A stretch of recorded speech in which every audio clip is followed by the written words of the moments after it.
Welcome back, everybody, to another episode of the Clutch Talk podcast /YouTube /We Do It All. As always, I'm your host, John. Very happy to be here. We got a special episode. Today, man. As we see, we got a lot of guests in the building, man. We got our guy Top Notch in the building, man. T-Riz in the building. We got our guy Garrett from the Super Mario Hoops 24 channel. And then we got our guy Sports Wikipedia 96, man. So a lot of great content creators in the building, man. My guy Garrett, what's the deal? Talk to me. How you doing? Doing pretty good. Just watched the recent Air movie. Just got back watching, the movie about the greatest player ever. But this debate, it's about the greatest player this season. So we'll leave that debate to another day, even though we've already done it. But it is what it is. I'm doing good. Yes, how about you guys? My boy T-Riz, how you doing, my dog?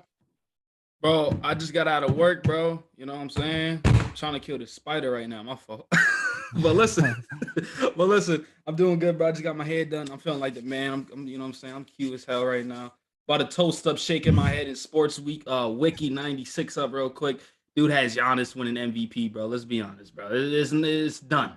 Let's be Giannis. Let's be Giannis. Bro, Giannis shouldn't even be in the conversation no more, bro. It's just Joel. Ah, man, you hate, man. My guy Sports Wikipedia in the house. What's up, my dog? How you doing? Doing good. Ready for the NBA playoffs. Yes, sir, man. He ready for the NBA playoffs, man. So look, y'all, I'm gonna keep this intro real brief.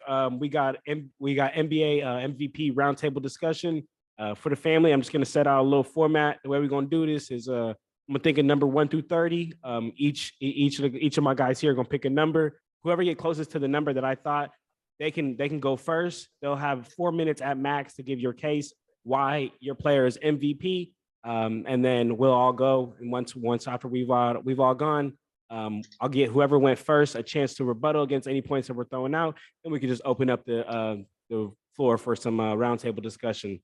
For the family out there, hope you guys enjoy this episode. Make sure you check out everybody's channel. Everything is going to be linked in the description down below. Everyone's YouTube channel, Instagram, socials, and all that. But I'm going to stop talking. Guys, I'm thinking of a number 1 through 30. Go ahead and call out your number. Well, 15. what was his number? 15? Yeah. Mm-hmm. 0 because of the GOAT. Nah, I'm just playing. 5. Well, I know, I know how much John loves Kobe, and my number, my favorite number, my birthday number, it's in my channel name, 24. I'm going 24. Ooh, that's a good guess. None of you guys got it right, but it was 30. So Garrett, you got you got first. Sports Wiki, you got second, and then Trent, you go third. So go ahead and just get up into why your player's MVP. All right. So I know you said 4 minute time. I'll try to keep it around 4 or 5 minutes. I'll let you know. I have a timer right here. I'll let you know when it gets to 4 minutes. I'll do my best. Okay. So I guess the first point that I'll bring up about Nikola Jokic, you just look at his stats. The guy is averaging essentially a 25-point triple-double. I know he fell a little bit under there with the assists per game, but he's doing this while he's also not stat padding as much as people want to say. The guy is on the best team in the Western Conference. We've only seen he's got the 6 most triple-doubles in a season so far this year. Only Westbrook, Oscar, and Wilt Chamberlain have done that before. And Westbrook, we know he's on the 6th seed. Oscar, Wilt, they were on I think the 2 and 3 seed. What Jokic is doing on the number 1 seed, along with a lot more teams than back in Oscar and Wilt's day.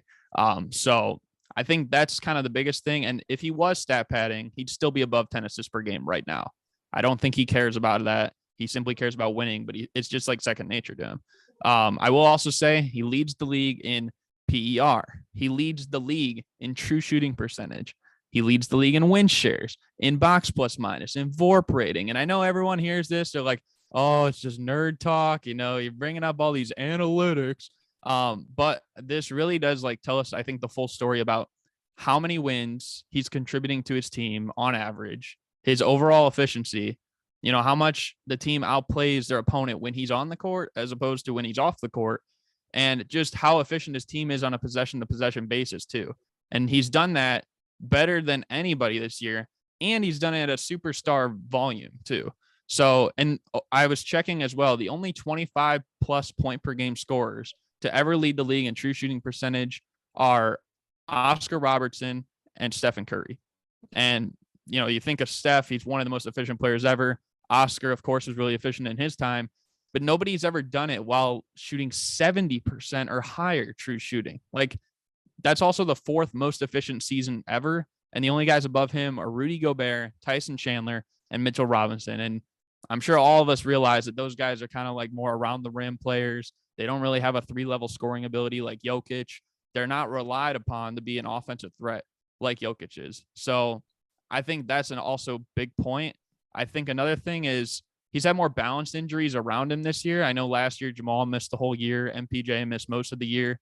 This year still, to this day, neither of those guys would qualify under the new CBA rules for awards like All-NBA or All-Defensive or MVP, even though they're not MVP level players, but they still wouldn't qualify for that if we were to do that. And then Aaron Gordon's also missed more than a dozen games this year. So, and also the bench has been really inconsistent. Obviously they traded Bones. They've had a lot of guys in and out. So I think you also have to account for that as well. I think win percentage too, this is a big thing. So with versus without the MVP candidates, Giannis 74.6% to 64.7%. That's a 10% hit when he's not playing. Embiid this year, his team is 65.2% as opposed to 64.3%. They win 1% less of the games without him. But Jokic is 70.6% as opposed to 33.3% without him. That's a 37% hit.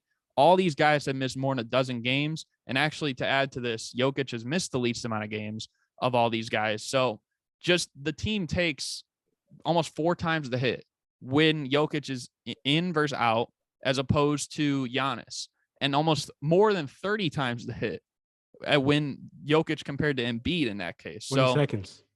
And the last thing I'll say, I won't dive too much into this, but he's at an unfair advantage. You think about he's won 2 straight. People don't want him to win the MVP again. You've seen guys like Kendrick Perkins. They're pulling stuff out of their back pocket. It's wild to even say, but the fact that this is still a discussion, I mean, like under fair circumstances, objective circumstances, I think you got to still give it to Nikola Jokic. So that's my main argument, I will say. Okay, Sports Wiki, that's on you next. Here we go, your Giannis debate. Okay, so the first thing I want to say is, while yes, Nikola Jokic has played more games than Giannis and also Joel Embiid, it's only like 5 games because Jokic has played 68 games, Giannis 63, and Embiid 66. And yes, I know like the Nuggets are only 4-8 without Nikola Jokic, but gotta realize 5 of those losses, Jamal Murray also didn't play. Now, in my opinion, to win MVP, the criteria, you gotta play at a high level. You gotta have a high impact for your team's success. You gotta put up high stats. They're gonna give the MVP to someone who's averaging only 10 or 15 points. That's why I don't like it when people say stats don't matter. Giannis, he has the stats. He's averaging like 31 points, 11 rebounds, 5 assists. He's about to become the 5th player to average 30 plus points, 10 plus rebounds, and 5 plus assists in a season. He has stellar defense, great interior defender. There's a good chance he's going to be in the all defensive team and also the all NBA first team, most likely. He's a dominant scorer, athleticism, lateral movement skills, Euro step, sidestep. When Giannis is driving to the basket, he's unstoppable. He consistently plays at a high level, maintain a high level performance, and Giannis, he keeps on dominating, playing like an MVP. Like Jokic, yes, he has the offense. Out of Jokic, Giannis, and Embiid, Jokic is of course the better offensive player, but Giannis, he has a high two-way impact. He can get the job done with his offense and his defense. And also, Chris Middleton has missed like over half this season, and the Bucks have won like nearly 60 games. And I know for sure when Jokic won it last season, the biggest reason, or at least one of the biggest reasons why people were saying Jokic deserved it last season, was because of, oh, look at the Nuggets. They've won nearly 50 games without Jamal Murray. Jokic, he's leading all the stats. Look at Jokic's stats. Nuggets have like 47, 48 wins. Jamal Murray has missed all this season. How can you not say Jokic is the MVP? If that was your criteria for last season, then you should have Giannis for MVP. Because think about it. Chris Middleton, like I said, Chris Middleton, has missed over half the season. I think it's like 46 games. The Bucks have won nearly 60 games. And take away Giannis this season, the Bucks wouldn't even be close as good as what they are. Great point. Great point. T Riz, it's on you. 4 minutes on the clock. Man, oh man, listen. I'm hearing y'all points, man, and listen. I'm just gonna hit off with one point. All right, listen. So I have Joel, Giannis, and Jokic stat line brought up all right here, right? So Joel leads the league in points, number one, averaging 33.1 points a game. Giannis is at 31.1, and Jokic is at 24.9. Rebounds, 10.2, whatever. So let's just get to the point, man. You want to talk about true shooting percentage? You know, freaking what's his name? Garrett loves talking about true shooting percentage, this and that. Now I'm looking at something right now, right? When you look at these field goals attempts, right? Joel takes 20 a game, about 20 a game, right? And you know, I give it to what's his name, Jokic, man. The dude's he's shooting lights out, true shooting. Can't even say it, but about around 70%, right? But let's not act like Joel is not up there with him. He's shooting 65.3 true shooting percentage this year. And what makes it more impressive that he's doing it on a ridiculous 37.1 usage rate. And where, yeah, I'll give it to credit. You know, Giannis leads the league in usage rate with 37.4. So that's just one thing right there I want to say. That Jokic, on the other hand, he shoots way less shot attempts. He's at 15 compared to 20 to Joel. And Giannis, I don't even put him in the conversation. Dude out here. Anyways, another thing I want to throw out here, right? Embiid currently leads the league in scoring, holding a narrow lead over Luka. He also leads the league in 30-point games. He's doing this while holding down the paint for the 76ers defense as the league's sixth best shot blocker. As we all know, Jokic has been getting exposed in the paint. He leads the league in most kick balls. You know why? Because he has no lateral quickness whenever they do a pick and roll, pick and pop, whatever the case is. He can't guard the paint. It's literally food. I can even work in the paint if I see Jokic in there. Just saying, right? Also, you talk about injuries with Jamal Murray and Chris Middleton, but let's not forget the 76ers had James Harden and Tyrese Maxey out with injuries, and everybody thought the season was going to be over, right? No, Joel Embiid kept that team staying alive and was straight dominating pretty much to the point where now he's the favorite to win these MVPs, right? He's also averaging 4.2 assists per game, which is ties his career high from last season. His free throw jumper on the pick and roll is nearly unstoppable. And also he has a, more than a respectful 3-point shot. And he's a threat pretty much one-on-one. No one's stopping him. If you watch Joel in the paint and stuff like that, it's a free throw. They're gonna force him to the free throw line all the time. And I know a lot of people say Joel gets all his points from the free throw line and this and blah blah blah. But if you can't stop something, why just keep going? What's that saying? I know John always says this saying or something like that. What's the saying, John? Don't fix it. If it ain't broke, don't fix it. You know what I'm saying? And so I have more stuff. So when we get into the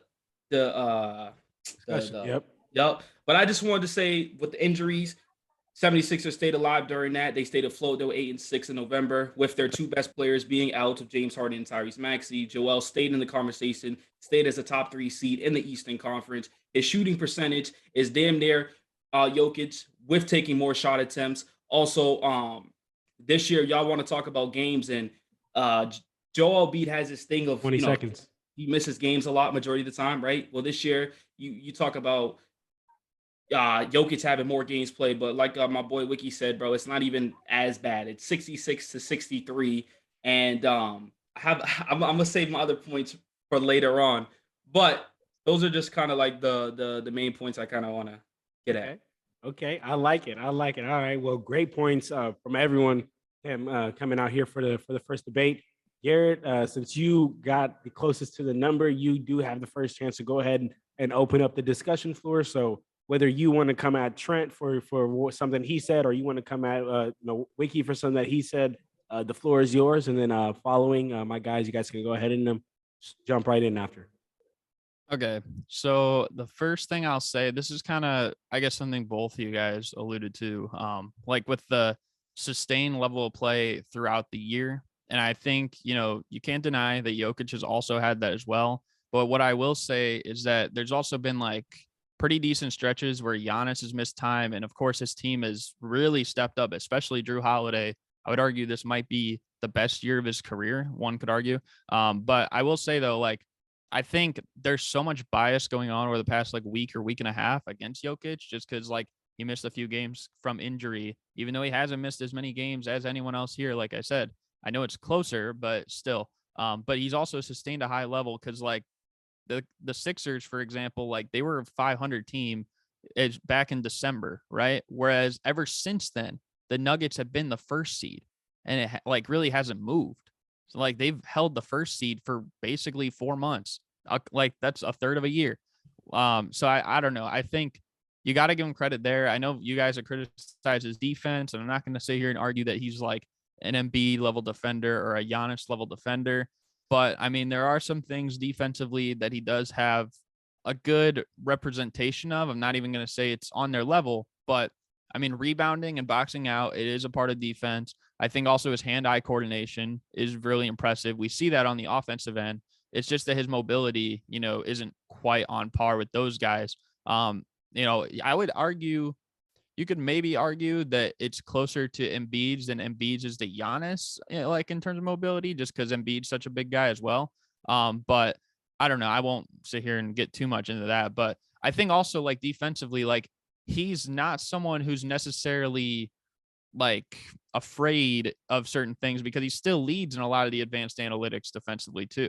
Right. But meanwhile, I saw both Giannis and Embiid against my Bulls just this season. When they got 5 fouls in a game, they start playing like really lazy and stuff. And they're like, you know what? I'm not going to pick up my 6th foul. And then I think Embiid actually did in that game, but it was the downfall for both of them. And they ended up losing both those games, and there's other games like that as well. But Jokic hasn't even fouled out of a game all year. And they're 6-1 in games that he has 5 fouls. And the only game that they didn't, I mean, they got blown out by like 26 or something like that. So it wasn't even like a close debate where it's like, you know what?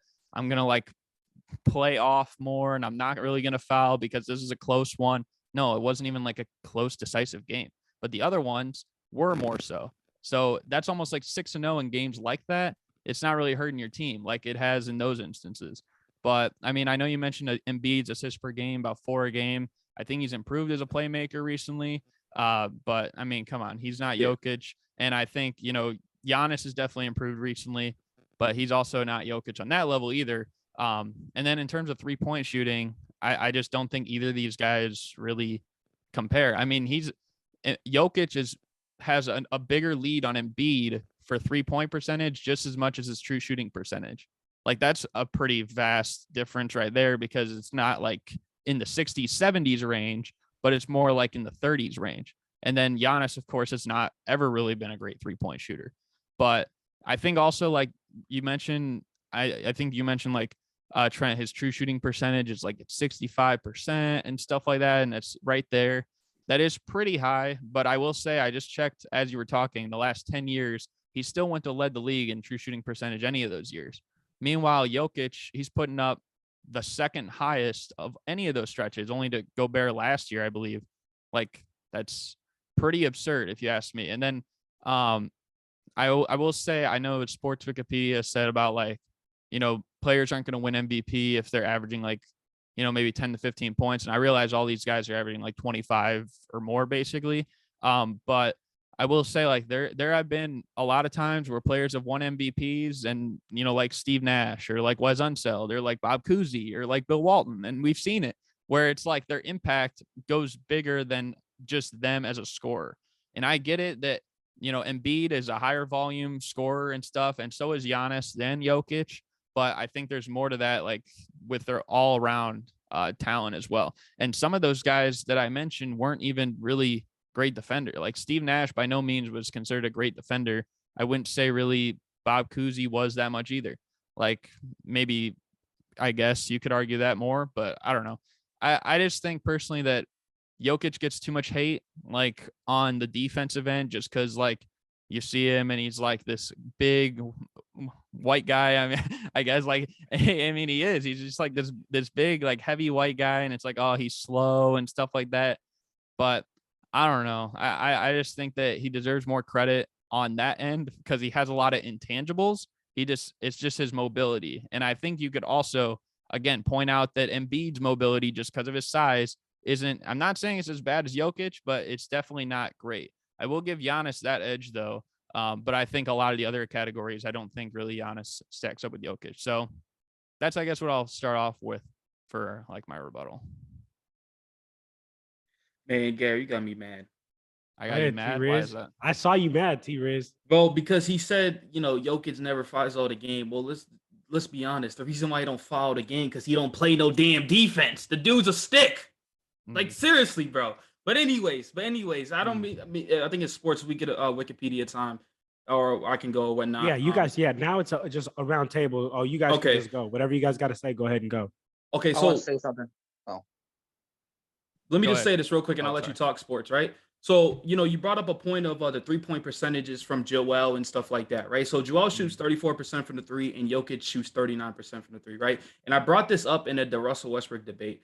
But if you look at the 3-point attempts from each of these centers, right? Jokic is at 3 attempts per game, right? And when you look at Nikola Jokic, the dude's barely cracking 2 threes a game now, right? So clearly, when you shoot less threes, and I'm not saying he clearly the top of the key, that's his shot, right? That's there every single day. But what I'm trying to mainly get at is he's shooting less attempts than Joel, and Joel field goal percent, 3-point percentage is still like 5%, 6%. That's a big gap.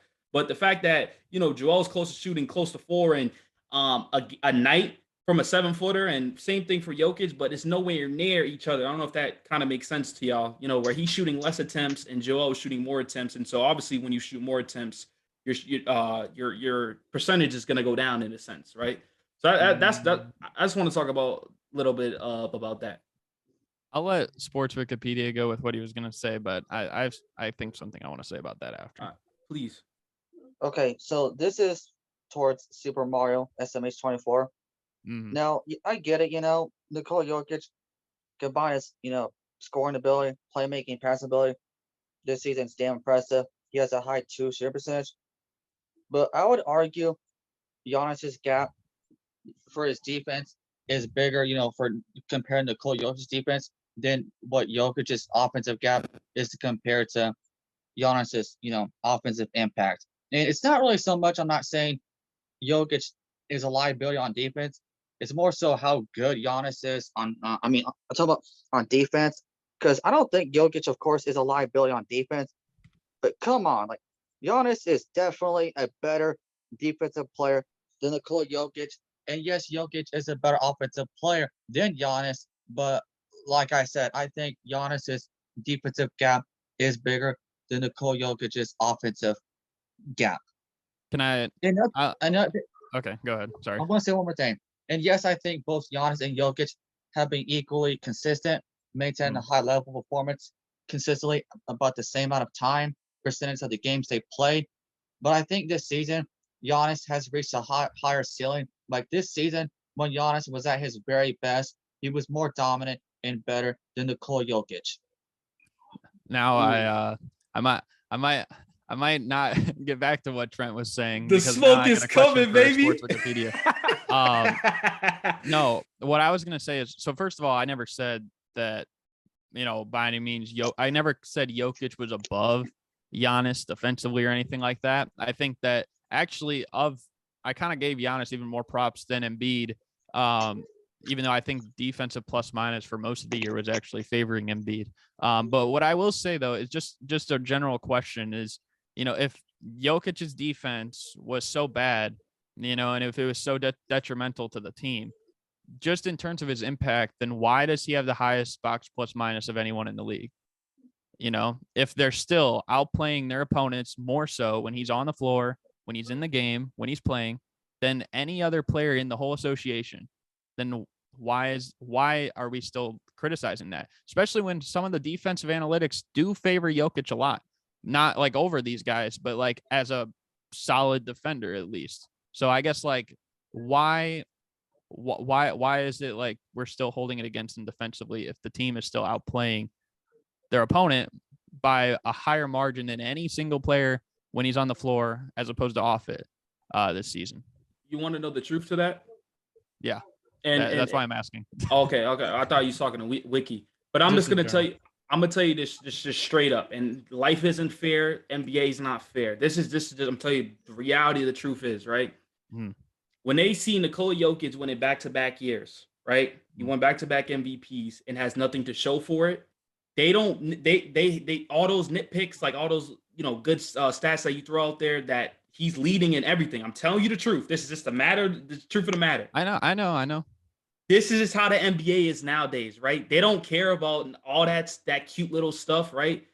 All they care about is now that Joel is playing better than him, like and just because he's dominating, right? And he's helping his. And I'm not saying Jokic is not dominating either, right? Because he's doing that in Giannis.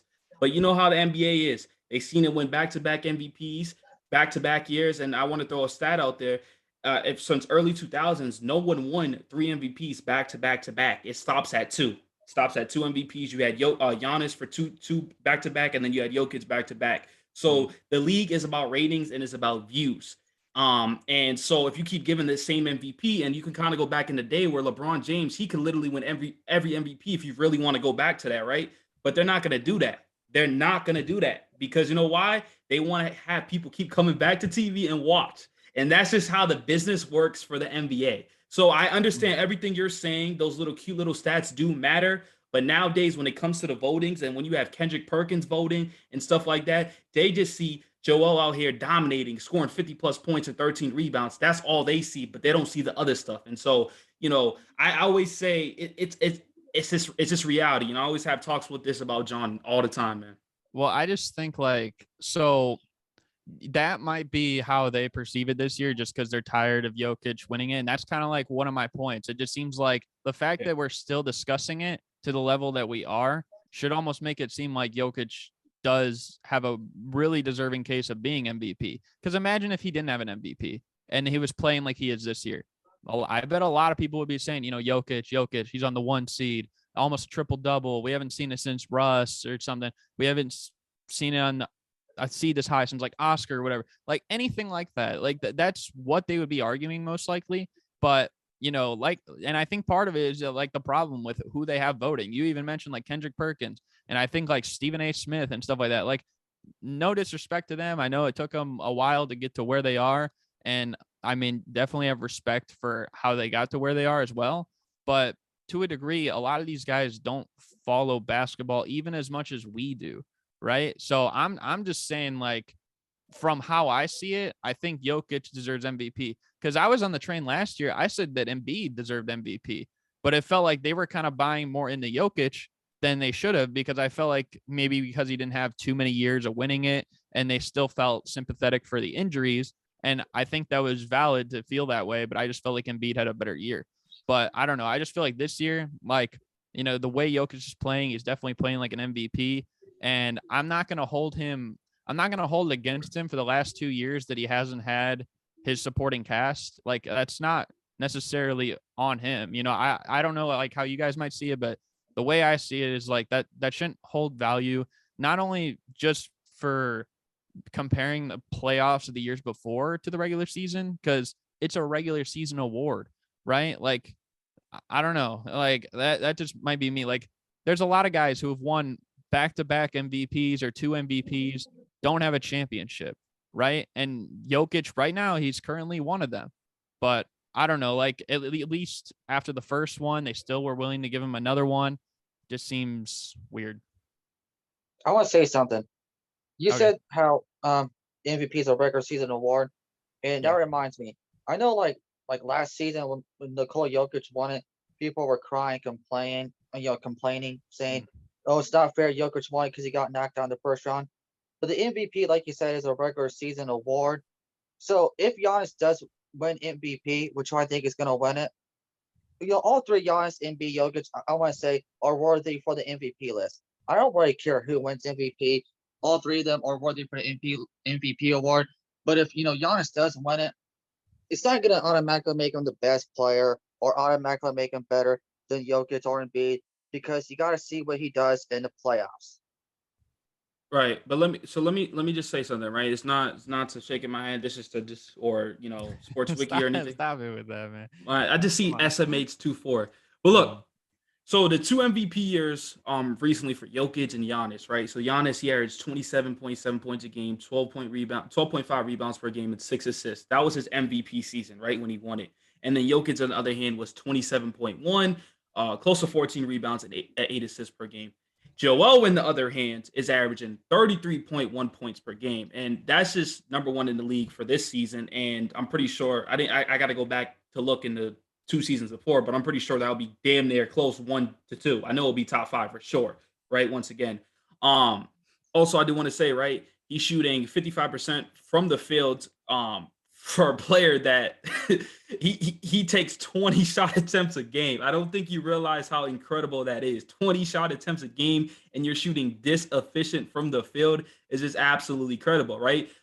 His 3-point percentage isn't the greatest, right? It's 33%, but I still tell you this, they still guard him out there. And we all know when you watch the Philadelphia 76ers, Joel's hitting you with the up fake, and that defense is still they're not just gonna like, I love you, Russell Westbrook. So matter of fact, I love you, Ben Simmons. They're not gonna give him that Ben Simmons treatment or the Draymond Green treatment, right? They gonna guard him, right? Because they know he can knock that shot down.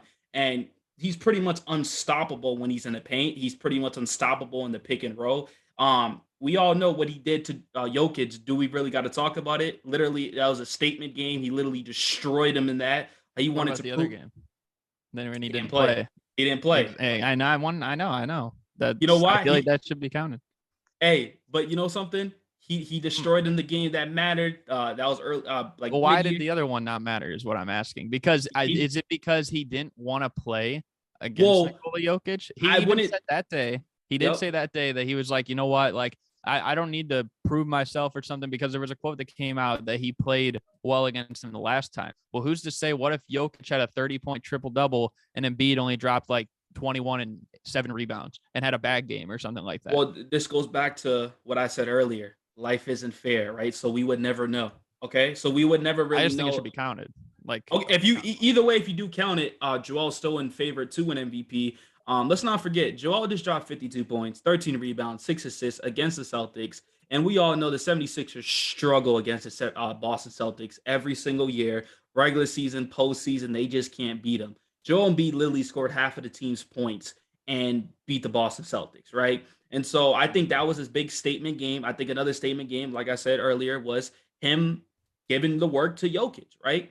And so I don't really have much to say about Giannis. I love Giannis, but I just don't take him as a threat in this MVP conversation. No offense to you, Wiki.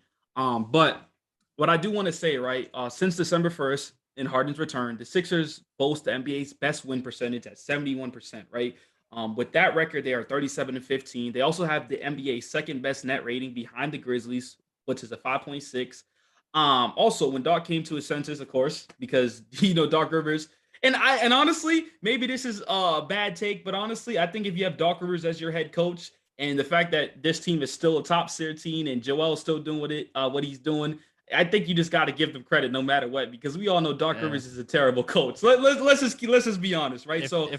If I'm being real, I don't know if any of these three guys have like a supreme level coach. If we're being realistic here, and like even though Mike Budenholzer has a championship, I don't know how much I trust him. And same thing with Mike Malone. Like there's been a lot of times where he's had blunders. But no, like the one thing I will say is, so I was just calculating on the top of my head, like with Jokic and Embiid. So 33.1 points for Jokic or for Embiid this year and 4.2 assists per game. Let's say that every assist that they get are 2-point baskets, because this is going to be more in favor too of Embiid in this argument, right? Because it could be 2s, it could be 3s. So you'd add 8.4 to that. So he's accounting for basically 41.5 points a game. Meanwhile, Jokic, on the other hand, 24.8 points, 9.8 assists. So he's accounting for 44.4 points per game, even if you're just counting 2s, because a lot of those are 3s. So we don't know. Maybe Jokic is even accounting for like 50 points a game. I don't have it up in front of me other than Basketball Reference. But what I will also say too is per 100 possessions, and I know a lot of people use per 75, but just this would even make the gap smaller on defense. Embiid has a 124 offensive rating, which is insane, right? And 109 defensive rating, but Jokic has 110 defensive rating and 135 offensive rating. So the gap there is a plus 25 for Jokic and only a plus 15 for Embiid. So again, like when people were saying this stuff about like the defense or whatever, like I get it, like individually, like he's not as good of a defender as Embiid, he's not as good of a defender as Giannis, but I think it's a little bit outstretched just because he's, some big heavy white guy. Like I said, I mean, there's dudes like Walker Kessler out there, like they don't get the same like disrespect on the defensive end. And I'm not comparing Jokic as a defender to Walker Kessler, but I'm saying like, how come it only applies to Jokic? And I feel like it only applies because, like you said, it's not fair. He's won 2 MVPs back to back, and now it's like he has a chance to get his third one, and they're incorporating the playoffs so much in a regular season award. So I'm thinking of it from the perspective where it's like, and maybe I'm also a little biased just because I thought Embiid deserved it last year. So to me, this would almost feel like Jokic's second MVP. But personally, for me, I feel like he's been that MVP like all year long. And I think it also goes back to, like you said, James Harden. Like in 2019, James Harden had one of the best seasons ever. But the reason he didn't get MVP is because the team early in the year was kind of struggling. The first like 2 months, month and a half was kind of struggling. Meanwhile, Giannis kept it afloat all year long that year, and Giannis won MVP. And there's people that go back and they're like, how could you not have James Harden? Well, if you watch that season all throughout, it wasn't until like a month and a half into the year that James Harden turned it up, right? And then, of course, Giannis ended up winning more games, higher seed. Of course, they're like kind of similar with Embiid. I know Giannis has more wins this year, but, Jokic is the higher seed in his conference. And all year long, he's kind of been playing this way up until maybe the last week when he had the injuries and he was sitting out.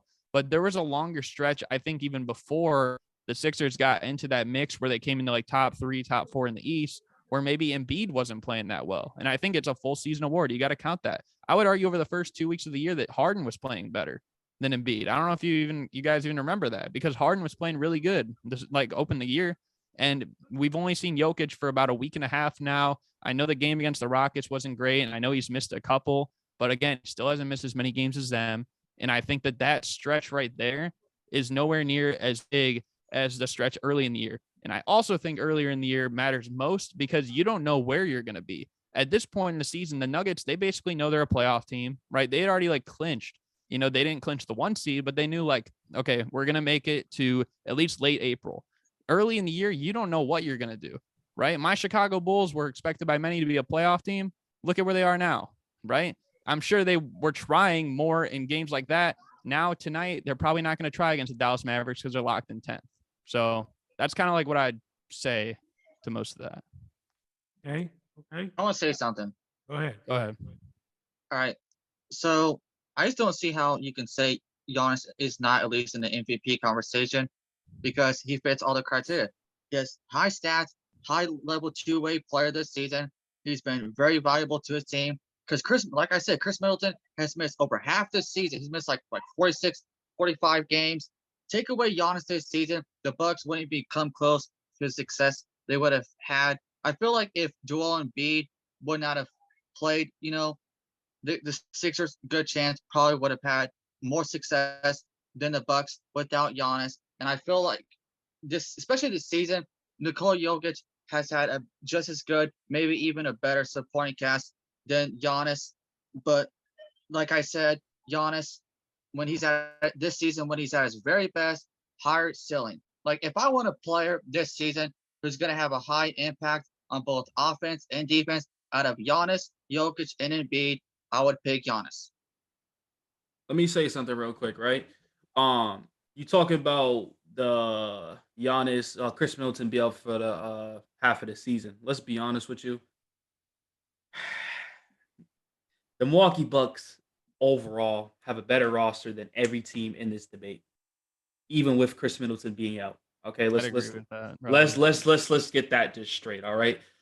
So Giannis misses time, and I wish I had the freaking records up right now because I would literally school you, but I don't have the records up, so that's making me so mad. But I literally seen some games, and I'm just gonna say because I visually watched it, where the Milwaukee Bucks, no Giannis, I feel like they missed half their team, and they went down the wire with the best team in the league, the Boston Celtics. This team, how deep they are, how good they are. You're talking about taking Giannis out. Yes, you take Giannis out. I don't think they win a championship, but they still going to be a top seeding in the Eastern Conference, and they can potentially still win a first-round matchup. When you take out Joel, when you take out Jokic out of their team, let's keep it a buck. The Denver Nuggets with Jokic aren't even winning a first round matchup or maybe even a second round matchup. You take them out, I don't know how far you really go. All right. So when you talk about that, I mean, I don't really consider that. But and you can't really blame none of these players because at the end of the day, it's the front office where they make all the moves and stuff like that. And you know, the Bucks, that's the reason why they won a championship over these two teams because of the GM being smart and adding supporting cast with Giannis, you know. And I'm not saying James Harden and Tyrese Maxey isn't good enough, but the Bucks are just overall just 10 times better than every team. And fun fact, I actually have them winning the championship of this season over every team in the league so far. But also I just want to say this for Super Mario. Personally, if I know you're in the MVP debate and I'm going against you, right? And you're saying he missed the game and cool, I'll give you that point, okay, right? But personally, I'll never let a grown man come into a game and drop 47 points and 18 rebounds on me. Personally, I'll just never let that happen. All right. I'm just not letting, and not only that, he had 5 assists with the W. All right. And also it was a comeback. It was a comeback. It just wasn't like they pretty much was getting beat the whole game. The 76ers came back and literally gave Jokic that work. So tell Jokic, get a little faster. Tell Jokic to get in the weight room. And let's be honest with you, Joel Embiid is the most, and this is going to be a crazy take. I want y'all to screenshot or video record this, post it everywhere you could say, I don't care, make me look stupid, please do. But I want to say this, Joel Embiid is the second most dominant center in this league in history with Shaq. The most dominant up there with Shaq. Ain't nobody stopping this dude, bro. He can beat you in anywhere you can think. You want to shoot? And not only that, right? You love that you throw Jokic in there. He's a better playmaker than Joel, and I totally agree. But let's not act. And you said it yourself. Joel Embiid is improving in his playmaking. And boy, oh boy, when he continues to improve on that, what can you really say about Joel? What is his weaknesses? I want to know, you know? So but at the same time, Jokic is improving as a defender. Like you look through this year as opposed to previous years. Like I know he's still not a supreme level defender or whatever. Embiid's still not a supreme level playmaker either. I don't mean to cut you off. I'm sorry. He isn't. You're right. But I do want to say this, right? Who fears who? Who fears who? Whoever goes in that paint. And sometimes it's not even about, it's about presence, right? Rudy Gobert. Hold on, let me just say something real quick. Go ahead. Right? Mm-hmm. Rudy Gobert, his presence just affects a lot of people's shot attempts, right? They don't want to go in that paint, you know, and that's the same thing with Joel. And I know Joel, I looked at the statistics a few days ago about that, about his defense. It's not the greatest, but when I talk about fair and when I talk about some of your best players can't play their game because Joel's in the paint, that changes the game a lot. Example, just on top of my head, I'm just gonna say Russell Westbrook, right? Russell Westbrook, I use John Morant, right? John Morant, he is not known as a shooter, but when he's going against Joel and he's going against that 76ers team, it changes his style of play because we all know John Morant is attacking the rim, doing a little floater, pull up and stuff like that, but it's harder now because of Joel's presence. The presence matter more, and I feel like that should be a stat up there because just him altering the shot changes everything. Like that literally changes everything. All right. So I feel like that should be considered too. I was gonna say, look, we can start like saying some of our wrap up arguments. You know what I'm saying? Close it up. You can respond to that, then get into it. Yeah, what I was gonna say is, so I was checking the games that they played because you mentioned John Morant in particular. They're actually is averaging the same amount of 3-point attempts in games against Embiid this year as he is Jokic. So that doesn't really apply there. But I will say though, like you mentioned how a guy like can come into your building and drop 47. Like I'm never letting a grown man do that or whatever.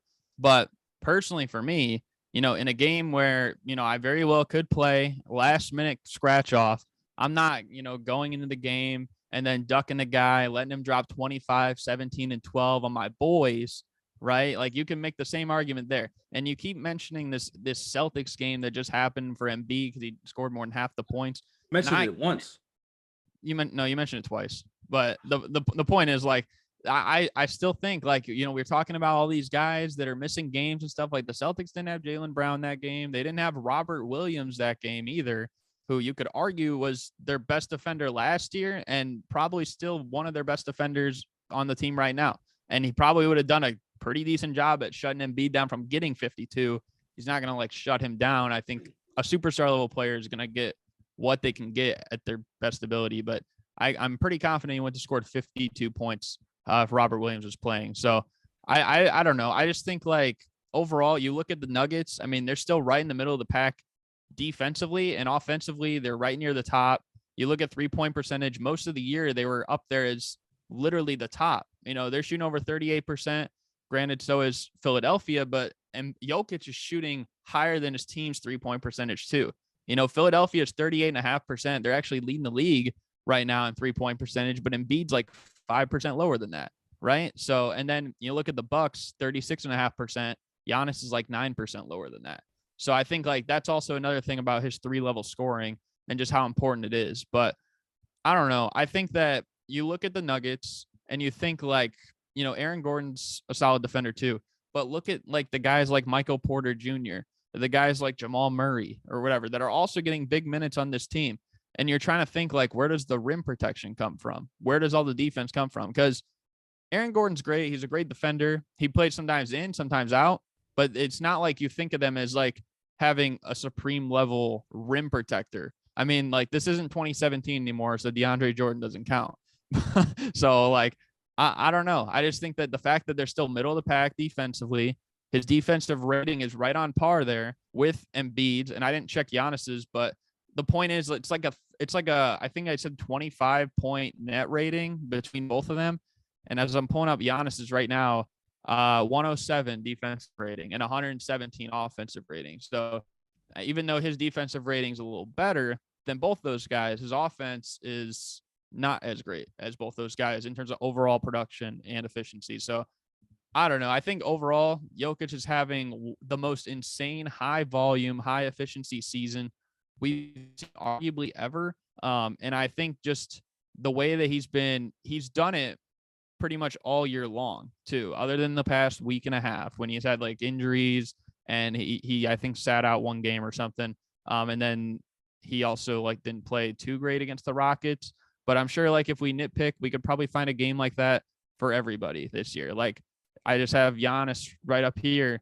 I mean, the man played 35 minutes against the Hawks and he scored 7 points, right? Or he got killed in that one game against Charlotte when they had like 50 points or whatever in the first quarter, and he dropped a triple single in that game. So there's games for everyone, and I'm sure there's some for Embiid. I'm not going to, I guess, pull it up right now unless, well, I guess I'm already here. So I guess I could bring up some, but like, okay, like he played the Bucks early in the year. Yeah, I don't know why people aren't really remembering this. And Giannis played in that game, and Giannis did outplay him, but Embiid in that game, didn't look like the Embiid we know. He had 15 points, 6 for 21. That's not too great. He had a bad game against Cleveland early in the year and stuff like that.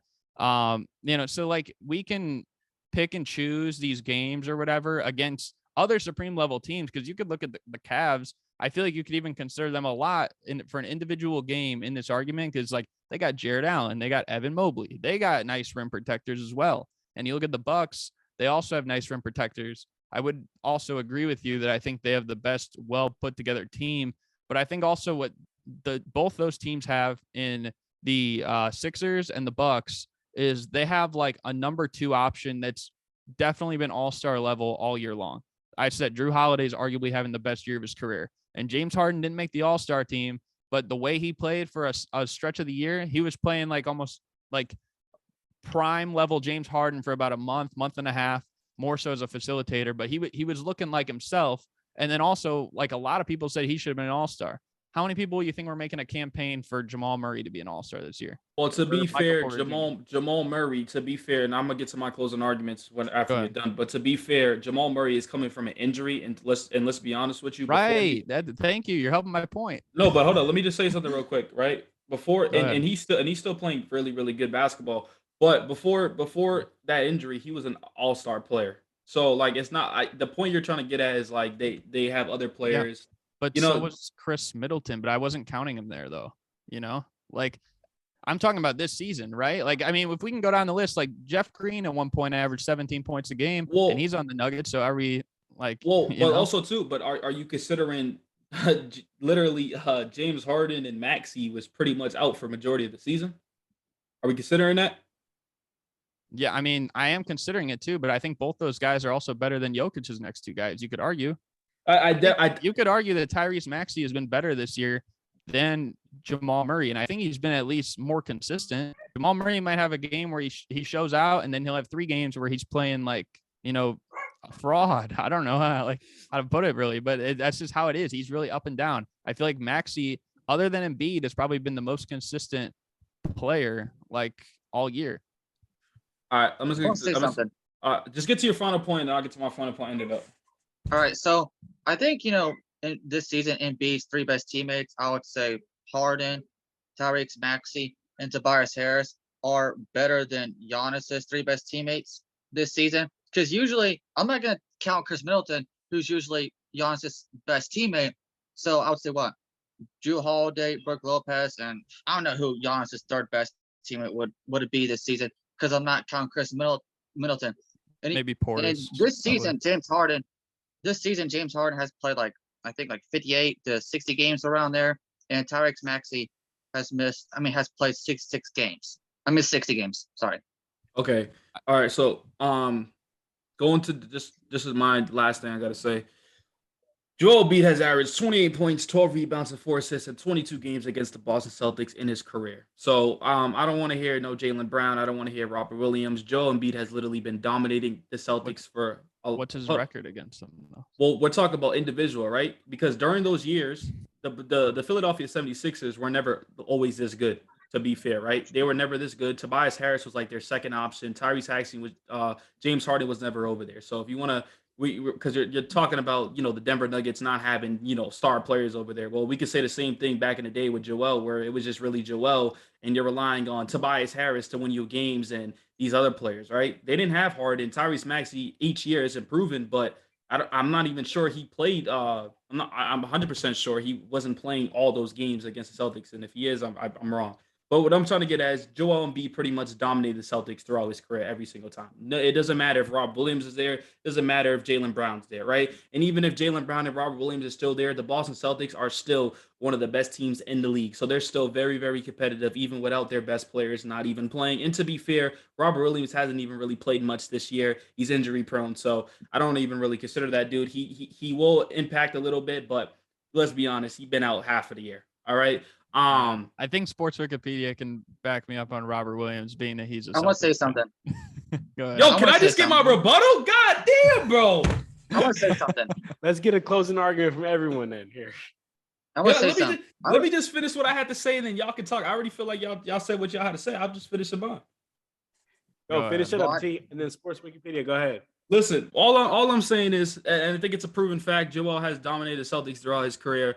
Another thing I do want to say is, Jokic is number 1 in efficiency with 38.3, but also let's not forget Joel Embiid is second with 35.9.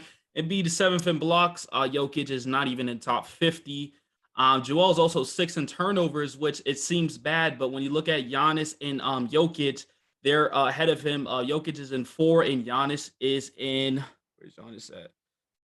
Giannis is in I believe top 2. I'm looking at this thing wrong. But listen, at the end of the day, Joel Embiid is the MVP. I know y'all never want to admit it. The NBA is not fair. The NBA is rigged, this and that. They just personally feel bad for Joel Embiid, and that's just the truth of the matter. They feel bad for him. Jokic already won the MVP back-to-back years. You know what's crazy? Jokic can literally average 50 points a game, and I feel like he still won't win it because that's just how the NBA it is. That's just how the NBA works.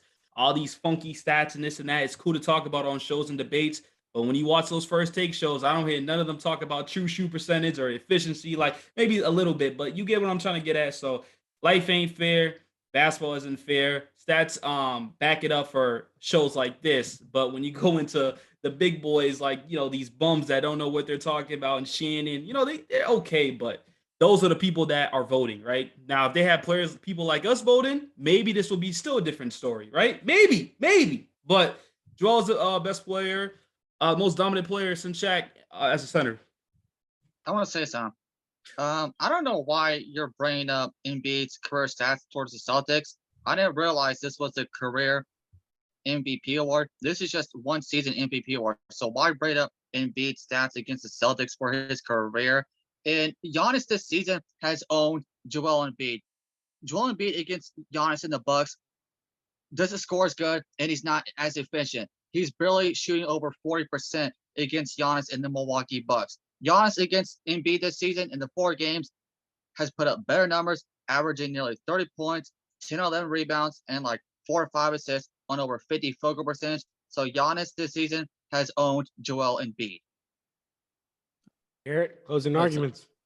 I'm not gonna say too much, but I think the general consensus is that, I mean, like Trent said, I mean, even though it doesn't really feel like Giannis is in it as much as these other two, I feel like I haven't been attacking Giannis as much because of that.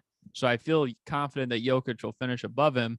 But at the end of the day, I mean, even Mr. Embiid tonight, Trent, said that, the league, it's not fair, and they want to give Embiid basically a sympathy MVP, and if that's how they want to do it, then go ahead. But I'll keep it true and keep that Jokic is the real MVP. And I think, maybe come playoff time, he'll probably show it more so as well. I mean, playoffs are a whole different thing, but I don't know. I just think he'll be out for revenge, I'm sure, if he doesn't win MVP this year. Even though I know he doesn't care about those things, but I think he'll take it a little bit personally, I'm sure. And I want him to. The episode's done and over with. I want him to. I agree, Trent. I definitely want him to, because I mean, if I have to give my answer, you know what I'm saying, at the end of the show, I would say I'm going with Embiid. I do think that, Trent brought up some great arguments. Everyone brought up some great arguments here. I'm going with Embiid off what I've seen in this in the season and his dominance. And Gary, you said something off camera that was great. I think you said Giannis is closer to Embiid and yeah, Giannis is Jokic. closer to Jokic and Embiid than anyone is to Giannis. That's why I think there I is love it. still some debate to be said, because there's a lot of pro Giannis things, but yeah. I love it. That's it. And that's the exact reason I wanted to have this roundtable episode, y'all, because I feel like it's really down between Jokic, Embiid, and Giannis. So, appreciate, the three of you guys coming out. Appreciate my guy Sports Wiki for coming on and representing Giannis. He definitely had the hardest case of everyone, man, but he did a great job, put up a great debate. My guy Garrett came on, talked about Jokic. I appreciate you for that. And we already know what my guy T Riz came in representing the real MVP, Embiid, man. So And free throw, yeah. Also, I just want to say one thing, and we're done after this. Yo, Wiki, you said, why did I bring up the stats for the Celtics? I brought that up because he said Joel put up this. I said I put up an amount of points, but I'm pretty much just saying that he's been dominating the Celtics. Doesn't matter who's there, who's not there. That's all I'm trying to get at. He's been dominating the Celtics. Okay. Well, for the family at home, man, make sure you get at all of these content creators, man. Everything will be in the description down below. Links to their social media page, YouTube channel, all that. Make sure you check them out. Show them some love. Throw them subscribe. And also make sure you check us out on the social media. It's at Clutch Talk Pod. I know this was a longer one, man, so I hope y'all enjoyed this episode. And let's see who wins the MVP, man. But if that's it, then we out of here, y'all.